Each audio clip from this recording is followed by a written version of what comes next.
আমাদের তিনবারের প্রধানমন্ত্রী দেশনেত্রী বেগম খালেদা জিয়াকে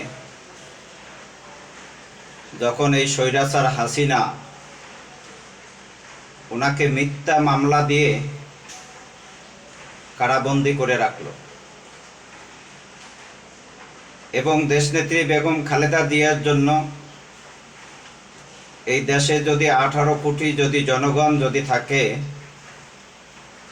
তো 17 কোটি জনগণে দেশনেত্রী বেগম খালেদা জিয়ার জন্য চোখের পানি ফেলাইছে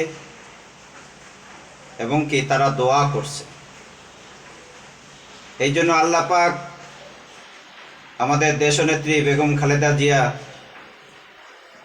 তিনি আল্লাহ পাক ওনাকে সুস্থতা দান করছেন, আল্লাহ ওনাকে ভালো রাখছেন।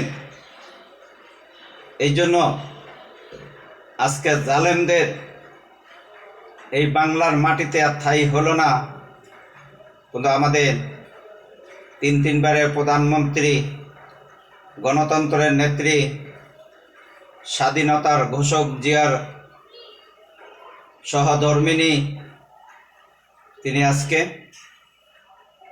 এই দেশের মধ্যে, এই দেশের মাটিতে তিনি আছেন। তিনি এই দেশ ছেড়ে পলান নাই।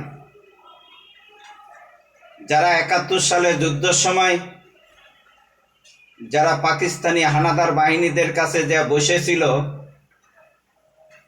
আবার তারাই এই 2024 সালে তারাই আবার পলাইয়া ভারতে যেয়ে তারা বসে রয়েছে। তাহলে তারা কোনো দেশপ্রেমিক না, তারা দেশের শত্রু।